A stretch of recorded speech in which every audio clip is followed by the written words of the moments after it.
ධම්මස්සවෙන කාලෝ අයං බදන්තා ධම්මස්සවෙන කාලෝ අයං බදන්තා ධම්මස්සවෙන කාලෝ අයං බදන්තා නමෝ තස්ස භගවතෝ අරහතෝ සම්මා සම්බුද්දස්ස නමෝ තස්ස භගවතෝ අරහතෝ සම්මා සම්බුද්දස්ස නමෝ තස්ස භගවතෝ අරහතෝ සම්මා සම්බුද්දස්ස බුද්ධං සරණං ගච්ඡාමි ධම්මං සරණං ගච්ඡාමි සංඝං සරණං ගච්ඡාමි ဒ ුතියම්පි බුද්ධං සරණං ගච්ඡාමි ဒ ුතියම්පි ධම්මං සරණං ගච්ඡාමි ဒ ුතියම්පි සංඝං සරණං ගච්ඡාමි තතියම්පි බුද්ධං සරණං ගච්ඡාමි තතියම්පි ධම්මං සරණං ගච්ඡාමි තතියම්පි සංඝං සරණං ගච්ඡාමි සාදු සාදු නමස්කාර වේවා බුදුරුවනට සැමදා බුදු හිමි සරණ යමි නමස්කාර වේවා ධම්රුවනට සැමදා සදහම් සරණ යමි නමස්කාර වේවා සංඝරුවනට සැමදා මහා සංඝ සරණ යමි නමස්කාර වේවා තුනුරුවනට සැමදා තිසරණ සරණ යමි සාදු සාදු ගරුතර මහා සංඝරත්නයන් අවසරයි අකුරැස්ස උදාරමාවතී ප්‍රීති නිවසේ පදිංචිව සිට 2023 ඔක්තෝබර් 20 වැනිදා මින් වර්ෂයකට ඉහතදී මිය ගිය පින්වත් අමරාවතී ගමගේ ආදරණීය මෑණියන් පරලෝකක් ප්‍රාප්තව වර්ෂයක් සපිරීම නිමිත්තෙන් ආදරණීය අම්මාට පරලෝ සැප පිණිස පින් අනුමෝදනා කරන අදහසින් ජෝන් රණසිංහ පියාණන්ට පින් අනුමෝදනා කරන අදහසින් නිශාන්ත රණසිංහ සහෝදරයාට පින් අනුමෝදන් කරන අදහසින් නාවුටුන්නේ වෙල්දිසිහි පදිංචි වෙඳලා මිය පරලෝ යන්ට යෙදුණු දිනේස් අබේගුණවර්ධන පියාණන්ට සහ කරුණාවතී හෙට්ටිගම මෑණියන්ට පින් අනුමෝදනා කරන අදහසින් තමන්ගේ ගම් ප්‍රදේශයේ විහාරස්ථානයේ මූලික කරගෙන අද ප්‍රියන්ත රණසිංහ පුතු නයනා අබේගුණවර්ධන ලේලිය චාන්ද්‍රිකා රණසිංහ දියණිය, ලලන්ත රණසිංහ පුතා, ප්‍රීතිකා රණසිංහ දියණිය කියන මේ හැම දෙනා එකතු වෙලයි මේ උදාර ධර්ම දාන පින්කම සිද්ධ කරන්නේ. බුදුරජාණන් වහන්සේ වදාළේ යථාපි කුම්භකාරස්ස කතා මත්තික භාජන. කුඹල්කාරයෙක් මැටි අනලා පදම් කරලා ඒ මැට්ටෙන් යම් මේ මැටි නිර්මාණයක් කරනවද සබ්බේ බෙහෙදන පරියන්තා. හදන සියලු මැටි බඩු බිඳින්නේමය. නොවටිනා මැටි භාණ්ඩ බිඳෙනවා. ඊතා අගන වටිනා මැටි භාණ්ඩ බිඳෙනවා. මැට්ටෙන් හැදුවනම් ඒකේ උරුමේ බිඳිලා යනවා. ඒවන් මච්ඡාන ජීවිතං. ඒ වගේමයි මනුස්සයාගේ ජීවිතේ. චූටියන් මැරෙනවා. වැඩි හිටියොත් මැරෙනවා. උගත් අයත් මැරෙනවා. නූගතුනුත් මැරෙනවා. මහා ධන සම්පත් ඇති ධනේශ්වරයෝ මැරෙනවා. නිර්ධනයෝ මැරෙනවා. මේ ලෝකේ හොල්ලගෙන ඉන්න බලවන්තයෝ මැරෙනවා. දුබලයොත් මැරෙනවා. කවරෙක් නම් නොමැරෙන්නේද? හැම දෙනාම මැරෙනවා. මරණය මේ සත්වයාගේ ජන්මයෙන් අරගෙන ආපු උරුමය.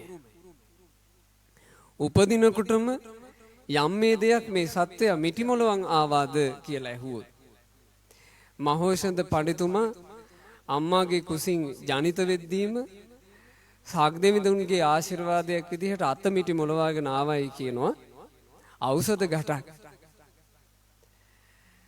ඒක මහෝෂධ පඬිවරයාගේ උපතේ විතරයි තියෙන්නේ.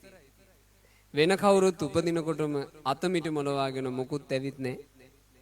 හැබැයි ඔයාලත් මාත් මේ මනුස්ස ලෝකෙට එනකොට අප අත මිටි මොලවාගෙන එක අතකින් නොව දෙයතින්ම මිටි මොලවාගෙන ආපු අනිවාර්ය දේ තමයි මරණය.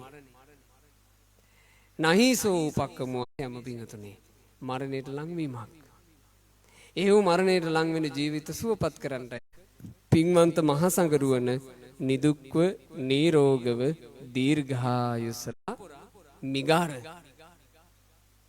ස්වාමීනි මිනිහා හරි සල්ලිකාරයා සෑහෙන ධනස්කන්ධයක් තියෙනවනේ කියලා කිව්වා. ඒ කිව්වේ මොකද්ද? ඒ මහයමතිගේ හිතේ ඒ මොහොතේ වැඩ කර කර තිබ්බ එක. ඔහු මහයමතියෙක් සල්ලිකාරේ. සල්ලිකාරයාට අනිත් සල්ලිකාරයෝ ගැන ඇහැ වැටෙන එක කොහොම නවත්තන්නද නේ? අර හිටපු මහා ධන සම්පත් තියෙන මිගාර කියන සිටු පුත්‍රයා ගැන හෝදිසි කරලා බලපු එක ඔහුගේ හිතේ තිබ්බා. ඒක කිව්වා ස්වාමීනි මේ මිනිසයාට පුදුම ධනයන්නේ තියෙන්නේ. කීව ධනෝ මහ උග්ග උග්ගය කොයිතරම් විතරක් ධනයක් තියනවද? බුදුරජාණන් වහන්සේ අහුවා. එතකොට ඇස් දෙකත් එක්ක ලොකු කරන් උග්ග කිව්වා ස්වාමීනි රන් කහවණු විතරක් කෝටියට වැඩි. ස්වාමීනි අනිත් ඒවා ගැන ආයෙ කතා කරන්න දෙයක් නැහැ කිව්වා.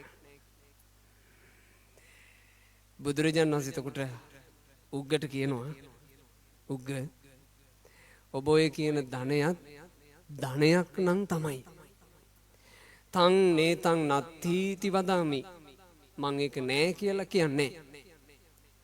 හැබැයි උග්ග ඔබ ඔය කියපු ධනය ගින්නට සාධාරණයි නේද? එමෙව්වා. මොකද බින්දුතුනි ගින්නට සාධාරණයි නේද කියන එකේ තේරුම? කොච්චර කෝටි ප්‍රකෝටි ගණන් ධනස්කන්ධ තිබ්බත් එක ගින්නකට පුළුවන් ඒ ධනය ඔහුගෙන් අහිමි කරන්නනේ.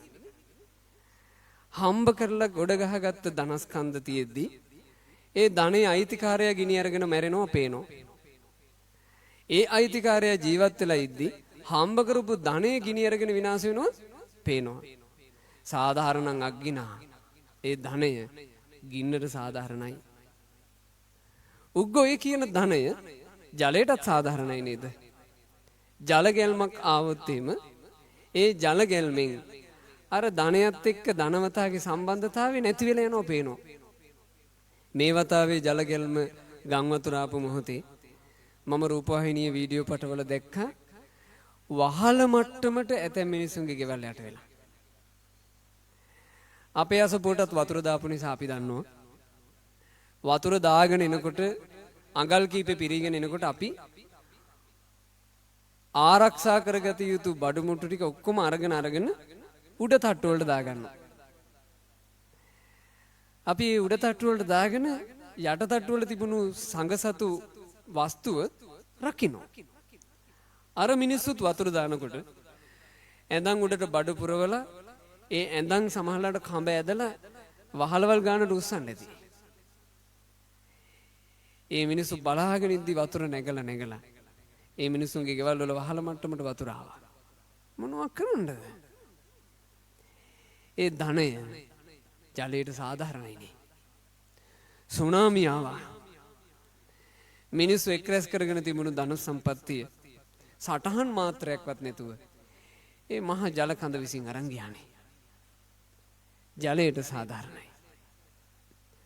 උග්ගොයි කියන ධනය හොර හතුරන්ට සාධාරණයි නේද?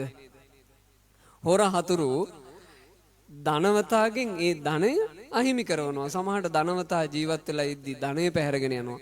එක්කෝ ධනවතා ධනෙ තියෙද්දි ධනවතාගේ ජීවිතේ නැසලා දානවා.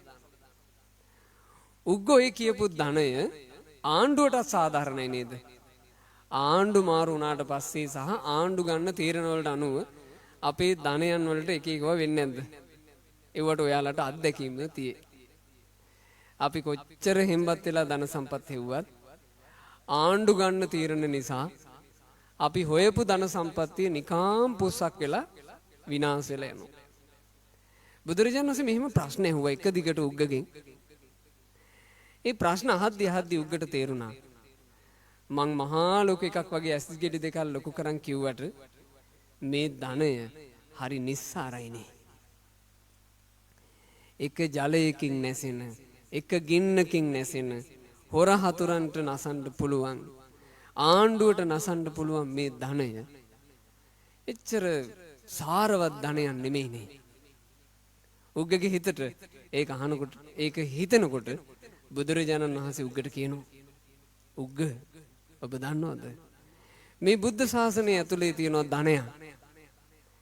ඒ ධනය කිසිම ගින්නකට නසන්න බෑ. ඒ ධනය කිසිම ජලයකට නසන්න බෑ. ඒ ධනය කිසි හොර හතුරෙකුට ගන්නත් බෑ. ඒ ධනය ආණ්ඩුවට නසන්නත් බෑ. ඒ ධනය ධනවතාගේ උරුමයයි. ධනය හොයපු මිනිසයාට ඒ ධනය ඒකාන්ත කොට තියෙනවා. කාටවත් ඒ ධනෙ පැහැර ගන්න බෑ. උග්ග අහනවා වැඳගෙන ස්වාමීනි ඒ අසිරිමත් ධනය කුමක්ද? බුදුරජාණන් වහන්සේ ආන්ගේ මොහොතේ ඒ අසිරිමත් ධනය ගැන හෙළිදරව් කළා. ඔයාලා ඇතෙන් මිට අහලා ඇති. ඒ ධනය සද්ධා ධනං සීල ධනං හිරි ඔත්තප්පියං ධනං සුත ධනේන චාගුච පඤ්ඤාවේ සත්තමං ධනං. බුදුරජාණන් වහන්සේ වදාලා ඒ අසිරිමත් ධනයන් හත සද්ධා ධනං, ගින්නට නසන්න බැරි, ජලයට නසන්න බැරි, තමන්ගෙන් අහිමි කරවන්න බැරි අසිරිමත් පළමු ධනය ශ්‍රද්ධා ධනයයි. ශ්‍රද්ධාව යම් సంతානයක ශ්‍රද්ධාව ඇති වුණා නම් ඒ පිංගුතුනේ ඔයාලගේ ධනය. ඔයාලා ගාව ශ්‍රද්ධාව චුට්ටක් තියෙනවා නම් ඔයාලා චුට්ටක් ධනවත්. ඔයාලගේ ළඟ ශ්‍රද්ධාව ගොඩාක් තියෙනවා. ඔයාලා ගොඩාක් ධනවත්. ශ්‍රද්ධාව කියලා කිව්වේ මොකද්ද? බුදුරජාණන් වහන්සේ ගැල හොයන්න ශ්‍රද්ධා ධනය. ඒක ඔයාලට හෙවණැල්ලක් වගේ. ජීවිතය ඇතුලේ හොඳ ශ්‍රද්ධාවක් ඇති කරගන්න. ඒ අපිට ලෝකේ තියෙන ඥානේ උපන්දින සැමරීම. 18 උපන්දිනේ එනකන් අපිත් ඇඟිලි ගන්න. කවද්ද අපේ 18 වෙන්නේ? ෆිල්ම් හෝල් එකකටවත් නිදහසේ යන්න කවද්ද 18 වෙන්නේ කියලා 18ට ආසාවෙන් තරුණ තරුණියෝ ඉන්නවා 18 වෙනකම්. 18 උපන්දිනේ සුන්දරයි. 20 ගණන් වල උපන්දින පෙම්වතුන් පෙම්වතියොත් එක්ක සමරන්න පුළුවන් ඒවා සුන්දරයි. 30 ගණන් වල උපන්දින බොහෝ වෙලාවට දරු පැටවුත් එකතු කරගෙන සමරන්න පුළුවන් ඒවාද සුන්දරයි. 40 ගණන් වල උපන්දිනද දරුවෝ සමහරවට මුණුපුරෝ ওই කට්ටිය ඔක්කොමලත් එක්ක සැමරුවේකි 50 විතර වෙනකන් ඒවාද සුන්දරයි. ඒවටද සුන්දරත්වයක් අපි දෙමුකෝ යාන්තම් 50න් එහා උපන්දින එනවට වඩා හොඳ නැද්ද නේනවන කරන්න දෙයක් නෑ. එතනින් එහාටත් අපිට උපන්දින එනවා. අපි උපන්දිනේ සමරනවා. මට දැන් 30යි මට දැන් 35යි. අපිට අමතකයි 30 හිටපු කෙනා 31 ලැබුවා කියලා කියන්නේ ජීවත් වෙන්න තිබුණු අවුරුද්දක් ඉවර වුණා කියන එක අමතකයි. හරිනම් මේක සමරන්න දවසක් නෙමෙයි කෑ ගහලා අඬන්න දවසක්. තිබ්බ ජීවිතෙන් අවුරුද්දක් ඉවර වෙලා එහෙම නෙමෙයිද? ඉවර වෙන්නේ කාගේ ජීවිතේද පින්වතුනි? පෞද්ගලිකව අපි ලැබූ ජීවිතේ. මෙතන අපි ඔක්කොමලා එක ගොඩේ හිටියට මරණින් මත්තේ කතන්දරේ එක ගොඩේ නෙමෙයිනේ. අපිව එක ගොඩකට මුණ ගැහුණා මොකද්ද සංසාරේ පිනකට වාසනාවකට. හැබැයි ඔබ හිතනවාද මැරිලා යන ඊළඟ ගමන එක ගොඩක යයි කියලා? එක එක්කෙනාගේ ගමන එක එක්කෙනා තීරණය කරගත යුතුයි. ඒ ගමනේ තීරකයා ඔබයි. අතාහි අත්ථනෝ නාථෝ තමාය තමාගේ පිහිට අත්තාහි අත්ථනෝ ගති තමන්ගේ ගමනේ තීරකයා තමාය. අපේ ගමන තීරණය කළ යුත්තේ පින්වතුනි අපි. බුදුරජාණන් වහන්සේ යන්න හොඳ ගමන කිව්වා. මේ ගමන හොඳයි මේ ගමන අනතුරුදායකයි කියලා බුදුරජාණන් වහන්සේ කියලා දුන්නා. අද මම මේ ඔයාලට කියලා දෙන බණපදේ බුදුරජාණන් වහන්සේ මග කියපු බණ. මේ ගමන යන්න හොඳයි මේ ගමන යන්න එපා කියලා දුන්නා. ඒ කියලා දීම මිල කරන්න බෑ. ඒ නිසා යදට දෙව් බඹුන් පවා බුදුරජාණන් වහන්සේගේ ධර්මයට සාදු සාදු කී වදින්නේ. ඒක මිල කරන්න බෑ. හැබැයි ඒක කියලා දීන් පමණකින් ජීවිතය සුවපත් කරන්න ගන්න නෙමෙයි. බුදුරජාණන් වහන්සේ අපට යා යුතු නොයා යුතු මඟ පෙන්වලා නිශ්ශබ්ද වුණා. මොකද එතනින් එහා කිසිවක් බුදුරජාණන් වහන්සේටවත් කරන්න බැරි නිසා. මගෙත් එක මීට මාස කිහිපයකට කලින් බණකට ආරාධනා කරපු මහත්තයෙක් ඇවිත් කියනවා අපේ හාමුදුරනේ බණට එකතු වෙන්නේ මගේ නෑයොයි යාළුවෝයි. හාමුදුරනේ පිරිමිටි ඔක්කොම බේබද්දෝ. අනේ ඔබ වහන්සේ මගේ බණ කියනකොට පොඩ්ඩක් බේබද්දන්ට වදින්න බණක් කියනවද? මං එතකොට මේ මහත්තයාට කිව්වා මහත්තයා මං කියන බණපදේ මිනිසුන්ගේ හිතට වදිනවද නැද්ද කියන එක දකින්න නුවණ මට නෑ. මිනිස්යාගේ හිතට බණපදේ වැදුනද කියලා දකින්න නුවණ තිබ්බේ සම්මා සම්බුදුරජාණන් වහන්සේට විතරයි. ඒක සාරිපුත්ත මහරහතන් වහන්සේටවත් තිබ්බේ නෑ. ඉන්ද්‍රිය පරෝ පරියත්ත ඥාණයෙන් ආසය අනුසේ ඥාණයෙන් දැකලා බුදුරජාණන් වහන්සේට නම් ඉලක්කෙට ඊතලයක් විදිනවා වගේ බණපදේ ගානට කිව්වා. අඟුලිමාල මා නැවතිලා ඔබ නවතින්න කියන වචනේ වදිනවා කියලා බුදුරජාණන් වහන්සේ දන්නවා.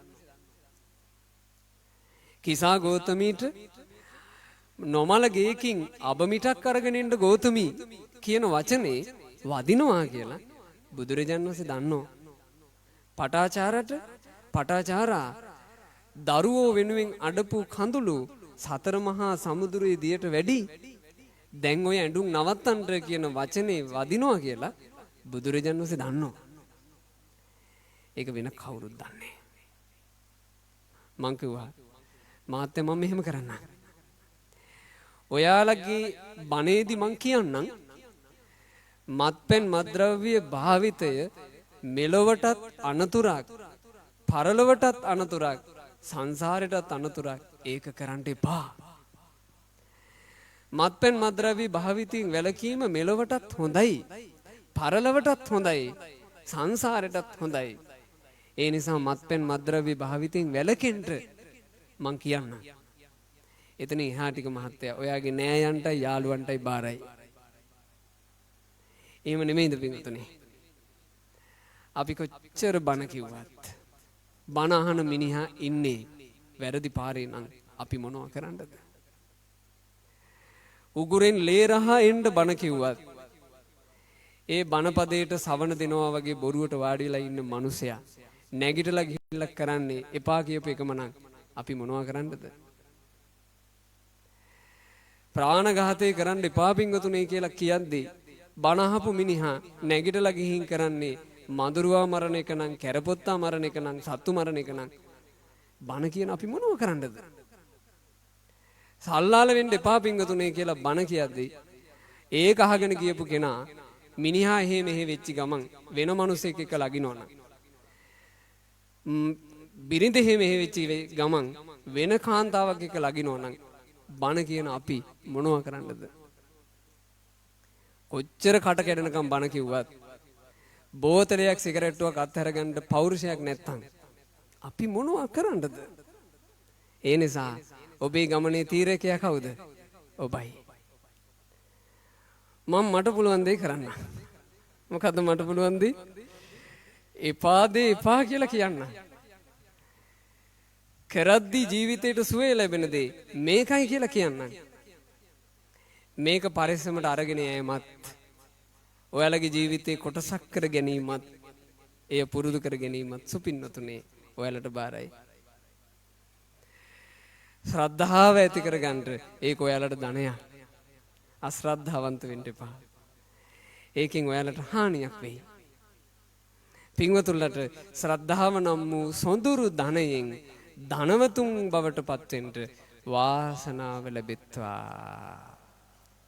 දෙවැනි ධනය සීල ධනං. සීලවන්තකම. මූලිකව බුදුරජාණන් වහන්සේ සීලය පංච සීලයේ විදිහට තමයි පෙන්වුවේ. දෛනිකව ජීවිතයේ ඇතුලේ ප්‍රතිපත්තියක් තියාගන්නවා ශ්‍රාවකයා. මං ප්‍රාණඝාත කරන්නේ, මං සොරකම් කරන්නේ, මං වැරදි කාමසේවනයක් සල්ලාලකමක් කරන්නේ, මං බොරු කියන්නේ, මං මත්පැන් මත්ද්‍රව්‍ය පාවිච්චි කරන්නේ. ඒ නිසා ඔය පංචශීලයට කියනවා නිත්‍ය සීලය. ඒක තමයි ජීවිතය ඇතුලේ තියෙන මූලික ප්‍රතිපත්තිය. ශ්‍රාවකයා අඳුනගන්න එක ලක්ෂණයක් එයා ගාව තියෙනවා පන්සිල්. ඒක තමයි එයාගේ මූලික ප්‍රතිපත්තිය. ඔය සීලය ඔයාලා ගාව යම් පමණකට තියෙනවා නම් පින්වතුනි, ඔයාලා ගොඩක් සතුටු වෙන්න. ඔයාලට තමන්ගේ කියලා ධනයක් තියෙනවා. සීලවන්තකමට මම යම් පමණකට කියලා කිව්වේ මොකක්ද? ඒ කියන්නේ සිල්පද එකක් දෙකක් තියෙනවා නම් කියන අදහසද? නෑ. සීලය සම්පූර්ණයෙන් පිළිටන්නේ සෝතාපන්න වෙච්ච දවසට. ඒතෙක් අපිට සීලය තියෙන්නේ යම් පමණකට. සෝවාන් වෙච්ච දවසට කියනවා සීලේ සුපරිපූර්ණකාරී, සීල පිරුණා. සීලේ පිරණකම් අපි වමනාවෙන් සිල් රකින්න ඕන. ඒ සීලයට ගොඩාක් උනන්දු වෙන්න. හේතුව ඔයාලා ගාව තියෙන සීල ධනයත් මට පේන්නේ නැහැ. මං ගාව තියනවාද කියලා සීල ධනය ඔයාලට පේන්නේ නැහැ. ඔයාලගේ සීල ධනය පේන්නේ කාටද? ඔයාලටයි. ඒ නිසා තමන්ගේ සීලය තියේද නැද්ද කියලා බල තමන්ගේ සීල ධනය වැඩි කරගත යුත්තේ සුපින්වතුන්ලා. අපි ආදරය කරන අපේ හිතවතෙක් මරණාසන්න වෙලා අපි හිතුව මෙයා අපිට කීවා කියලා, මට තව තියෙන්නේ පැය භාගයයි. පැය භාගයකින් මට යන්න වෙනවා. ඔයා මට ආදරය කෙනෙක්, ඔයා මගේ හිතවතෙක්. අනේ පැය භාගයෙන් යන්න ඉන්න මට පිටක් දෙන්න. එහෙම කිව්වොත් අපිට වෙන්න පුළුවන් ඉස්සරහට. අපිත් එක්ක ඉන්න හැමෝම පින්වතුනේ මැරිලා යන්න ඉන්න අය. ඔයාලා ආදරය කරන ඥාතියෙකුට, හිතවතෙකුට කැන්සර් එකක් වගේ ලෙඩක් හැදිලා වෛද්‍යවරු එයාලට ජීවිතය සම්බන්ධයෙන් කාලවකවානුවක් දීලා තව මොහොතකින් මේව මැෂින් වලින් ගලවනවා මැෂින් වලින් ගලවපු ගමන් පැය භාගයකට එහා ඉන්නේ කියලා කිව්වොත් ඔයාලගේ නෑයා ඔයාලගේ හිතවතා අත අල්ලගෙන ඉල්ලන්න බැරිද? අනේ මන් දැන් යනවා තව ටිකකින් මට දෙන්නකෝ පිහිටා. ඔයාලා ගාව තියනවද පින්වතුනි දෙන්න පිහිටා? යන්න යන කෙනාට දෙන්න පිහිටා. අනුන් යන එක ගැන අපි පැත්තකින් තියමු. ඔයාලට මහා බරපතල ඇක්සිඩන්ට් එකක් වෙලා ඔයාලටම තේරෙන්න ගත්තොත් එහෙම තව පැය භාගයකට වඩා මට ඉන්න බෑ කියලා. එතකොට ඔයාලා ගාව තියනවද ඔයාලා වෙනුවෙන් පිහිටා? මම දැක්කා ඉන්දියාවේ වෙච්ච ඇක්සිඩන්ට් එක වීඩියෝ පටය. අවුරුදු 20 ගානක විතර පෙනුම තියෙන තරුණ පුතෙක් මහා විශාල ටිපර් එකකට යට වෙලා එයාගේ ශරීරේ මේ පෙකණිය වගේ හරියෙන් මුළු මනින්ම පාරට ඇලවෙන්න චප්ප වෙලා. ඒ තරුණ පුතා කාගෙන් හරි ඉල්ලගත්ත ෆෝන් එකකින් වගේ වෙන්න ඇති.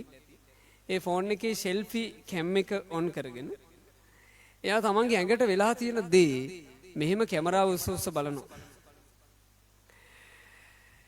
වට කරගෙන 100 ගාණක් මිනිස්සු එයාලගේ ෆෝන් අල්ලගෙන ඉන්නවා. මමත් දැක්කේ ඒ ෆෝන් අල්ලගෙන හිටපු මිනිහෙක්ගේ ෆෝන් එකකට පටිගත වෙලා තිබ්බ එකක් නේ. එක්ක මිනිස්සෙක් නැහැ. මල්ලි උඹට තව තියෙන්නේ චූටි වෙලාවයි. උඹ කරපු හොඳක් සිහිපත් කරපන්. උඹට තව තියෙන්නේ චූටි වෙලාවයි. උඹ මව්පියන්ට හරි සැලකුවා නම් ඒ ගුණයක් සිහියට ගනින්. උඹට තව තියෙන්නේ චූටි මොහොතයි. උඹේ ජීවත් වෙලා ඉන්න ඥාතීන් හිතවතුන් පෙම්වතියෝ ඒ කවුරුත් සිහිය නගා ගන්න එපා. ඒවත් එක ගැට ගහින්න උඹට කාලයක් නෙමෙයි. උඹ හොඳ තැනක හිත පිහිටුව ගනින් කියලා කියන්න එකෙක් නැහැ.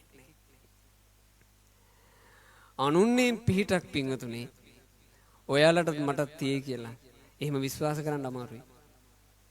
බුදුරජාණන් වහන්සේ දෙවුරන් මහ වෙහෙරේ මහ කරුණා සමවතට සමවැදීදී භාග්‍යතුන් වහන්සේ දකිනවා අවුරුදු 16ක කොල්ලෙක් ගුරුවරයාට ගුරු පඬුරු පිනිස්ස රන් කහවණු 100ක පොදියකුත් අරන් පාළු පාරක තනියම ගුරු ගෙදරට යනවා.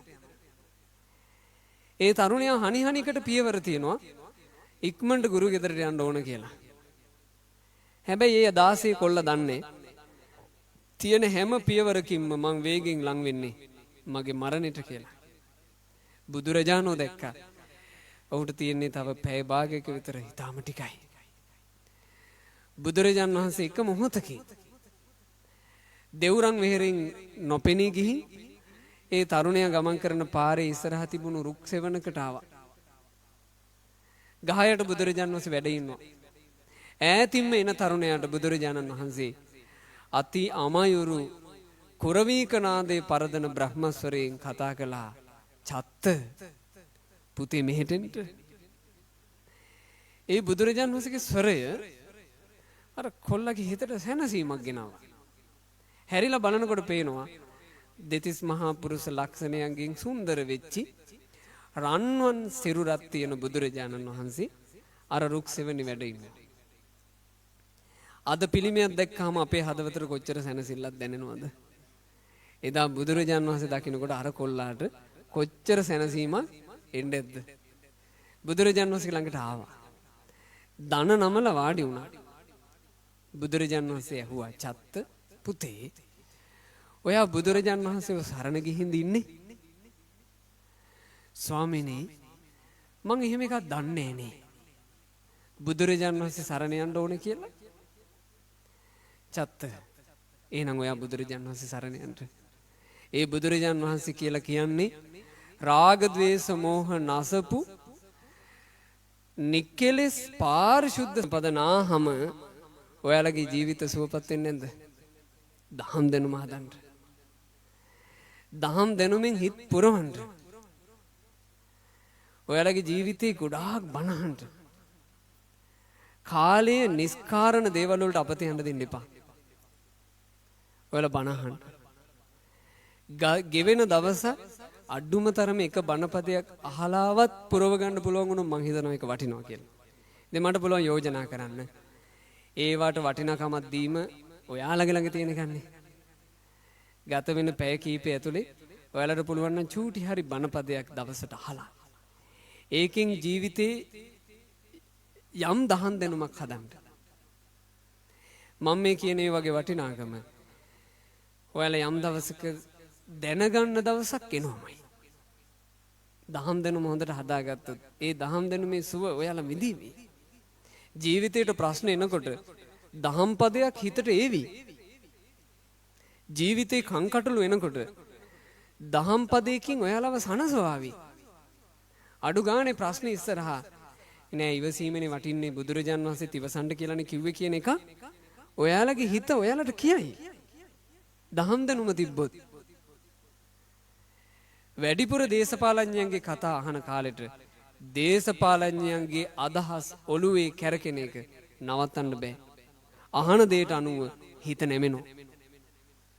වැඩිපුර ගීත අහනවා නම් අහපු ගීත හීනෙන් පවා කියවෙන්න ගන්න එක නවත්තන්න බෑ. වැඩිපුර අහන දේ අපේ හිත නැමෙනවා. ඔයාලා වැඩිපුර බණ අහනවා නම් ඔයාලට නොදැනීම දහමේ සැනසුම ඔයාලගේ ජීවිතයට ලං වෙනවා. අනුරාධපුර පැත්තේ මහත්තයෙක් යම් සාමාන්‍ය ප්‍රමාණයේ ව්‍යාපාරයක් කරගෙන ඉන්නකොට ගුරුදේවයන් වහන්සේගේ දහම් පදයක් අහලා අපේ අසපුවට එන්න යන්න පටන් ගත්තා. එතුමා ඒ කාලේ හරියට ලංකාව පුරාම තියෙන අසපුවලට ගිහිල්ලා ඒ අසපුවල දානමාන පින්කම් කර කර තමන්ගේ සල්ලි වලින් පින් කළා. එතුමාගේ පින්කම් වලට බස් පිටින් එනවා නෑයෝ හිතවතුන්. බස් අරගෙන ඇවිල්ලා සමහර දානවලට බස් දෙක තුන මිනිස්සු 100 ගාණක් ඇවිත් ඒ දානමාන පින්කම් කළේ. ඒ එන මිනිස්සු අපිටත් එතුමගේ ගුණ කියනවා. ඒ දවස්වල අපි මේ බෝධිසත්වෙක් මේ එහෙම කියනවා. ඒ මහත්තයා එකපාර යම් කිසි කඩා වැටීමකින් බිස්නස් බංකොලොත් වුණා. වේගින් වැටුණා. තිබුණු මේ වාහන පවා විකුණන්න වුණා. අන්තිමේ යාට තිබුණු ලොකු ගෙදර විකුණලා එයාලට කුලියට අරගත්ත චූටි ගෙදරකට යන්න වුණා. දැන් හරි අමාරුවෙන් ගැට ගහගෙන යාන්තමට බිස්නස් එක එල්ලගෙන යන කාලේ නෑයෝ යාළුවෝ මූණට කියනවා අපි දැනගත්තා මහලොකුවට තියෙනකින් පින්කම් කරගෙන දන් දීගෙන යනකොට එන ගණී කියලා. අර අපිත් එක්ක බෝධිසත්වයෙක් කියලා කියපු කටවල වලින් ඒ මහත්තයාගේ මූණට මෙහෙම කිව්වා. එතුමා කොහොම හරි ওই කම්පැනි දරාගෙන හිටියා. දවසක් ගෙදර ඇති වෙච්ච රණ්ඩුවකින් බිරිඳ ඒ කතාව කිව්වා. දුන්නනේ වෙස්සන්තර වගේ දාන්නේ දැන් පෙනේ. දැන් වැටිලා ඉන්න හිටින්න තැනක් නෑ. කරුමයක් තමුසෙත් එක්ක විවාහ වෙච්ච එක කියලා දොස් කිව්වා. මේ මහත්තයාට ඒක දරන්න බැරුව ගියා. ඇයි ඒක තමන්ගේ භාර්යාවගෙන් ආපු එක. දැන් මේ මහත්තයා බිස්නස් ඔක්කොම කඩා වැටලා හරි ගැට ගහගෙන එල්ලගෙන යන්නේ කා වෙනුවෙන්ද? බිරිඳ වෙනුවෙන්, දරුව වෙනුවෙන්. දරන්න බැරුව ගියා. එතුමා එදා තීරණය කළා තියෙනවා. ඒ වෙනකොට මේ මහත්තයාට තිබුණා ඔය යන්තමට බිස්නස් වල පහසුවට පදින වාහනය. එදා තීරණය කළා මං සියදි විනාශ ගන්නවා. මොකද්ද මේ කාලකන්ණි ජීවිතේ? වාහනේ යන ගමන් මේ මහත්තයාට තිබිලා තියෙන පුරුද්දක් බණහන. ස්වාමීන් වහන්සේලාගේ දේශනා වාහනේ යන ගමන් එතුමා අහනවා. ඒක එතුමාගේ පුරුද්දක්. වාහනේට නැග ගමන් ධර්ම දේශනාවක් දාගන්න. බලන්න නිතර බණ ඇසීමේ ආශිර්වාදේ. එදා සියදි විනාශ ගන්නට කියලා වාහනේ පැදගෙන යනකොට එතුමා දාගත්තා ධර්ම දේශනාවක්. ඒකේ ස්වාමීන් වහන්සේ බණට කියනවා රජ්ජුමාලාගේ කතාව. රජ්ජුමාලා එදා නෝනගෙන් ගුටි කන්න බැරි තැන කලේ ඇතුළට ලණුවකුත් දාගෙන මං එල්ලිලා මැරෙනවා කියලා හිතලා පිංගුතුනි කැලේට ගියා. දැන් මේ මහත්තයට ඇහෙනවා මේක. රාජ්‍යමාලා ලණුව අත්තට දාගෙන තොණ්ඩුවත් හදාගෙන තොණ්ඩුව බෙල්ලේ තියාගෙන පයින්ඩ ලැහැත්ති වෙනකොට රාජ්‍යමාලාට ඒ මිහිරි සරියෙන් බුදුරජාණෝ කතා කළා. රාජ්‍යමාලා මෙහෙට එන්න. එදා රාජ්‍යමාලා බුදුරජාණන් වහන්සේගේ ළඟ දන ගහගෙන දහම් පදේ ඇහුවා.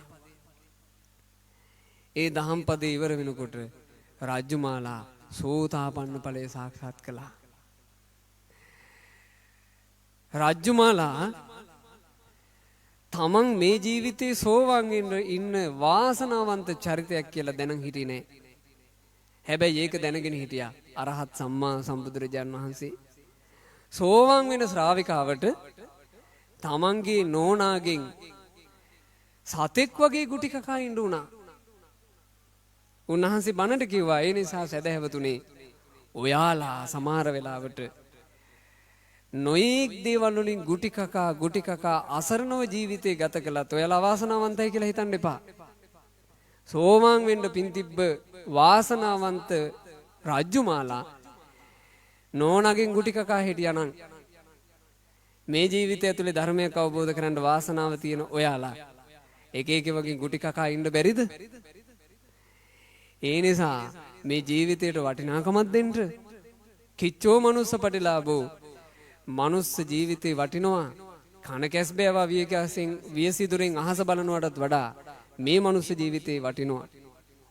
කල්යාණ මිත්‍ර සත්පුරුෂයෝ ලැබිච්ච බණ අහන්න ලැබුණු මේ වටින මනුස්ස ජීවිතේ නම් නිස්කාරණේ වෙනසලා යන්න දෙන්න එපා. ජීවිතේ මොන ගැහැට ආවන් මම බුදුබණ ඇහෙන කාලේ පාරක වැටිලා හරි ජීවත් වෙනවා කියලා හිතන්න. මේ මනුස්ස ජීවිතේ ලබන්න සුදුසුම කාලයයි. දැන් මේ මොනවද කියන්නේ? මේ මහත්තයාගේ ප්‍රශ්නෙට උත්තරේ එදා ධර්ම දේශනාව. ඒ මහත්තයා එහෙම්ම අදහස වෙනස් කළා. ආපහු වාහනේ හරවන් ඇවිත් මොන්න අරුබුදේ ආවත් මේ දුර්ලභ මනුස්ස ජීවිතේ නම් මම වනස ගන්නෑ කියලා එයා ජීවිතේ ගැහැට විඳගෙන වැඩ පටන් ගත්තා. මේ වෙනකොට හිටියටත් වඩා දියුණු ව්‍යාපාරිකයෙක්. මේ වෙද්දි ආයමත් කියනවා අපේ මේ නම් බෝධිසත්වයෙක් කියලා. ඒ නිසා ඔයාලා හොඳට තේරුම් ගන්න. මේ ජීවිතේ කියන එකේ පිංගුතුනේ අපිට තියෙන ආරක්ෂාවක් දහම් දෙනුම.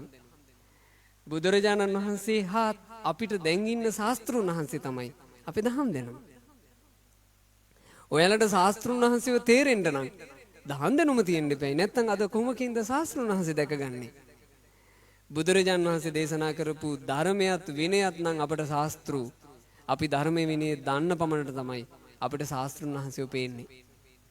ඒ නිසා පින්වතුන්ලට ශ්‍රුත ධනයෙන්ද ධනවතුන් බවට පත් වෙන්න වාසනාව ලැබෙත්වා. ඊළඟ ධනය ඡාග ධනං. ත්‍යාගය කියලා කිව්වේ පින්වතුනි දන් දීම. ත්‍යාග කිව්වේ දන් දීම.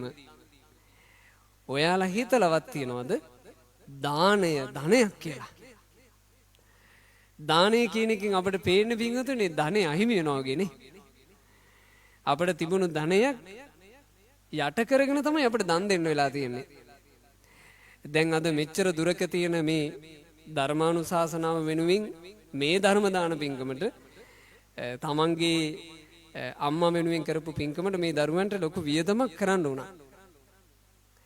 ධනෙ අහිමි වීමක් වගේ තමයි දානේ පේන්නේ. හැබැයි දානය කියලා කියන්නේ ධනයක්. ඒක වදාලේ කවුද? අංගීරස අපගේ සම්මා සම්බුදුරජාණන් වහන්සේ. ඒක උන්වහන්සේ පෙන්නවා හරි ලස්සනට. ආදිත්තස්මින් අගාරස්මින් යංනී හරති භාජනං තන්තස්ස හෝති අත්තාය නෝචායං තත් ඩයිහති. තමන් ජීවත් වෙන ගෙදර ගිනි ගනිද්දී ගෙහිමියා වටින පහේ බඩුවක් මුට්ටුවක් ගෙදරින් එළියට වීසී කරගත්තුන් ගේ ගිනිගෙන අවසන් වෙද්දී තන්තස්ස හෝති අත්ථාය එළියට දාගත්ත දේ ඉතුරු වේ නෝචයන් තත්තඩයි හති ඇවිලිච්චි දේවල් වලට හීල්ලුවාට පළක් නැත අපේ ගෙදර ගිනි අරගෙන නම් අපි උනත් අනායාසයෙන් ක්‍රියාත්මක වෙනවා ඇවිලිච්චි නැති බඩු මුට්ටු ටික කොහොම හරි ගින්නෙන් බේරගෙන ඇදලා පැත්තකට දාගන්න නේ ඇයි මේ ඉතුරු වෙච්ච බඩු මුට්ටු නම් ගින්නට අහු වෙන්න එපා ගේ ගිනි ගනිද්දී තියෙන බඩු මුට්ටුවක් එළියට වීසි කරනවා නම් ඒ කා වෙනුවෙන්ද පින්වතුනි ඔයාලගේ ගේ ගිනි ගනිද්දී ඔයාලා ගේ ඇතුලේ තියෙන බඩු මුට්ටු එළියට දානවා නම් කවුද සාදේ විසි කරන්නේ ඕන් ඔය කවුරු හරි අරන් යන එකයි ඇත්තේ කියලාද ඒ දාන්නේ කා වෙනුවෙන්ද තමා වෙනුවෙන් ඒවං ආදිපිතෝ ලෝකෝ ජරාය මරණේනච ඒ වගේ දකින්න කිව්වා තමන්ගේ ජීවිතයේ කියන ග්‍රහය ජරා මරණ ගින්නෙන් ඇවිලලා කියලා නීහරේ තේව දානේන ජීවත් වෙන කාලේ දන් දෙන්න දින්නම් හෝති සුනි හටන් දීපු දේ ගින්නෙන් බේරලා එළියට දාගත්ත දේ වගේ දින්නම් සුඛඵලං හෝති දුන් දෙයින් ඔබට සැප උපදී නා දින්නම් හෝති තන්තතා නොදී ඉන්න දේ ඔබට සැප උපදවන්නේ නැත නොදී ඉන්න දේ ඔබට දුකක් වෙන දවසක් එනවා අපේ ජීවිතේ පිංගුතුනි අපි ආසාවෙන් බල හදන ගෙදර යම් දවසක අත්හරින්න වෙද්දී සතුටු වෙච්ච ගෙදරම ඔයාලට දුකක් කියන්නේ නැද්ද අපිට එතෙන්ට රැහැත් වෙන්න වෙනෝනේ ඉතින් ඒක කල්ැතුව හිතන්න ඕන මම කල්පනා කරලා තියෙන්නේ ජීවිතය සම්බන්ධයෙන් මිනිස්සයා තනිවම කල්පනා නොකරන තාක් ඒ මිනිස්සයාට මේ ධර්මයේ සැනසුමට ලං වෙන්න බෑ කියලා. බණපදේ කියලා කියන්නේ බාහිරින් ලැබෙන දේ. ඒ බණපදේ ඔයාලා විමසන්න ගත්ත දවසට තමයි ඔයාලට යෝනිසෝ මනසිකාරය ලැබෙන්නේ. එතකන් ඔයාලට යෝනිසෝ මනසිකාරය නෑ. යෝනිසෝ මනසිකාරයත් එක්ක තමයි පිංගුතුනේ සැනසීම තියෙන්නේ. ඒ නිසා ඔයාලා හිතන්න අද ඔයාලට තියෙන ගෙදර අද සතුට ගෙනාවට අතහරින්න වෙන දවසට සන්තෝෂෙන් අතහරින්න දෝකනේ යම් වේදනාවක් ඒවි කියලා නිකන් හිතෙන්නේ නැද්ද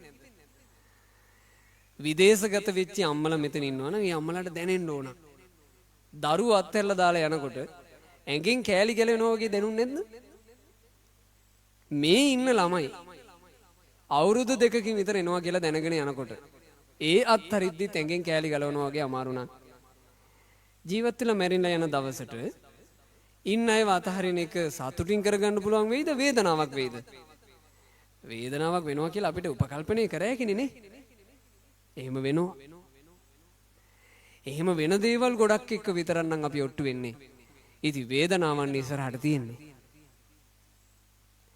හැබැයි ඔයාලා හදාගෙන තිබ්බොත් ඔය කියපු ධනස්කන්ධ ටික ඔයාලා හොඳට දන් දීලා තිබ්බොත් ආන්ගේ දාණය ඔයාලට සැනසෙල්ලක් කරන් එනවා. ඒ නිසා පින්වතුනි දන් දීම පුරුදු කරගන්න මම මේ දන් දීමට ඔය වටිනාකම කිව්වේ දාණය කියන එක මිනිස්සෙක් පුරුදු කළ යුත්තේ කාවුදෙසා කොහොම කල්පනා කරලාද කියලා. ගේ ගිනි ගන්නකොට බඩු මුට්ටු විසි කරන්නේ අනුන්ට නෙමෙයි. ඒ වගේ ජීවත් වෙන ඔබ දන් දෙන්නේ අනුන්ට නෙමෙයි. ඔබ දෙන දාන්නේ කාටද?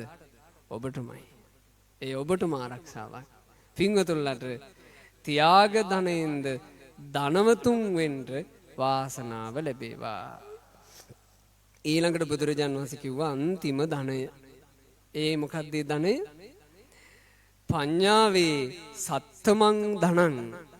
ප්‍රඥාව තමයි ධනස්කන්ධ අතරේ හත්වෙනි ධනය. ප්‍රඥා ධනයත් එක්ක තමයි කියපු ධනස්කන්ධ ඔක්කොම ටික පෑහෙන්නේ. ඔය ධනයන් හතට මේ ශාසනය තුල ලස්සන නමක් කියනවා. ඔයාලා අහලා ඇති. සප්ත ආර්ය ධන. මේ ලෝකේ වෙන කිසිම ධනයකට ආර්ය කියලා කියන්න බෑ. ඔය ධන සප්ත ආර්ය ධන. ඔය සප්ත ආර්ය ධනය ගැන තෝරනකොට බුදුරජාණන් වහන්සේ වදාලා සප්ත ආර්ය ධනයන්ගේම ප්‍රමුඛ ධනය තමයි ප්‍රඥා ධනය කියලා. ප්‍රඥාවන්තයෙක්මයි පිංගතුනේ ඔය ධනයන්ට ඔට්ටු වෙන්නේ. ප්‍රඥාව කියලා කියන්නේ මොකද්ද? ප්‍රඥාව බුදුරජාණන් වහන්සේ ජීවිතය ගැන කියලා දීපු විදිහට මුලා වෙන්නේ නැතුව ජීවිතය දිහා බලන් උදව් කරන දේ.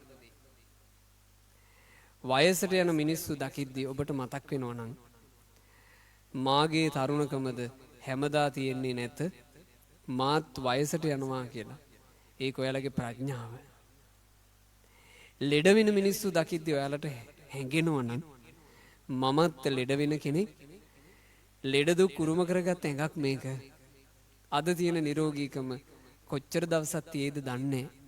ඒක ඔයාලගේ ප්‍රඥාව. මරණ ගැන දකිද්දී මැරුණා කියලා අහද්දී ඔයාලට හැඟෙනවා නම් මගේ ජීවිතේ හැමදම තියෙන එකක් නෙමෙයි මාත් මැරිලා යන්න ඉන්න මිනිහෙක් කියලා. ඒක ඔයාලගේ ප්‍රඥාව. මැරිලා යන මිනිස්සු සජීවී අජීවී දේවල් දාලා යනවා දකින්නකොට ඔයාලට හැඟෙනවා නම් මටත් මේ තියෙන ඔක්කොම දාලා යා යුතුයි නේද කියලා. ඒක ඔයාලගේ ප්‍රඥාව. ප්‍රඥාව කියන එක විග්‍රහ කරලා කෙලවරක් කරන්න අමාරු එකක්. බුදුරජාණන් වහන්සේගේ මුළු සත් ධර්මයේම ප්‍රඥාවයි. මං ඒ ප්‍රඥාවේ අද ඔයාලට එක කරුණක් කියන්න. ඒක තිබ්බනම් අනිත් ඔක්කොම ඒක මැත්තේ හදාගන්න පුළුවන්. ඒ තමයි පින්වතුනි. ඔයාලා අද ඉඳලා හිතන්න පටන් ගන්නට අච්චෙන්ති කාලා මගේ කාලේ ගෙවි යනවා. ඕක හිතන්න. ඕක ඔයාලගේ ප්‍රඥාව කරගන්න. ඔයාලා දකින්න කාලේ ගෙවිලා යනවා කියලා. කාලේ ගෙවිලා යද්දී ඒ ගෙවි යන කාලේ ඔයාලගේ කාලේ නේද කියලා ඔයාලා දකින්න. කාලේ ගෙවි යනවා කියලා මං සිහි කරන්න අරගෙන මීට අවුරුදු ගාණක් ගත වුණා. ඒ කාලේ මං හොඳ භද්‍ර යවුවනේ හිටපු තරුණයා. මං එකල හිතලා තියෙනවා මගේද කාලේ ගෙවි යනවා. ගෙවි යන කාලේ මගේ භද්‍ර යවුවනේ නැති කරලා මාව වයසට යෑම පැත්තට ඇරයි යනවා කියලා. අද මට ඒක දැනෙනවා. මම මහලුකුවට නාකි වෙලා නැති වුණාට හිටියට වඩා නාකි කියලා මට දැනෙනවා. යන්නේ පමා නොවි යහපතක හැසිරෙන්න තියෙන කාලයයි. මේ ගෙවි යන්නේ පමා නොවි සුචරිතයක යෙදෙන්න තියෙන කාලයයි. මේ ගෙවි යන්නේ පමා නොවි ඔබේ ජීවිතේ කරගත හැකි යහපතක් පුළුවන් ඉක්මනින් කරගන්න තියෙන කාලයයි. ගෙවි යන කාලේ දැන් කරන්න පුළුවන් දේ දැන් කරගන්න බැරි වුණොත් ආයේ කරගන්න බැරි වෙන්නම පුළුවන්. ධර්මානුශාසනාවක මම දරුවන්ට ජීවිතයක් සුවපත් කරගන්න වටින බණපදයක් කීවා. ඒ දරුවන්ට අම්මා තාත්තගේ ಗುಣ කියා දීලා අම්මටයි තාත්තටයි පුතේ ಗುಣ සලකා ඒ අම්මා තාත්තා දෙන්නව නිත්‍යයෙන් පුදන්ට අම්මා තාත්තා නිසා තමයි ඔයාලා ජීවිතේ ලැබුවේ. අම්මා තාත්තාගේ දෙන්නාගේ වටිනාකම හඳුනා ගත්තොත් ඔයාලගේ ජීවිතේට ගොඩාක් පිං රැස් වෙයි. මව්පියන්ගේ වටිනාකම කියන එක ලෝකයට බුදුරජාණන් වහන්සේ තරම් ඉස්මතු කරපු වෙන කෙනෙක් නැහනේ. බුදුරජාණන් වහන්සේ මව්පියෝ ගැන කියවනේ බ්‍රහ්මාති මාතා මොකෝ උඹට මේක පාරුනේ. අම්මා බණක් ඇහුවා හාමුදුරුවෝ නමකගේ මේක එකපාරක් හරි කරගන්න ඕනේ කියලා හිතුණා. දින අවස්ථාව මට නොලැබෙන්නම තිබ්බා. ඔබ වහන්සේට පිං. මගේ බණපදේ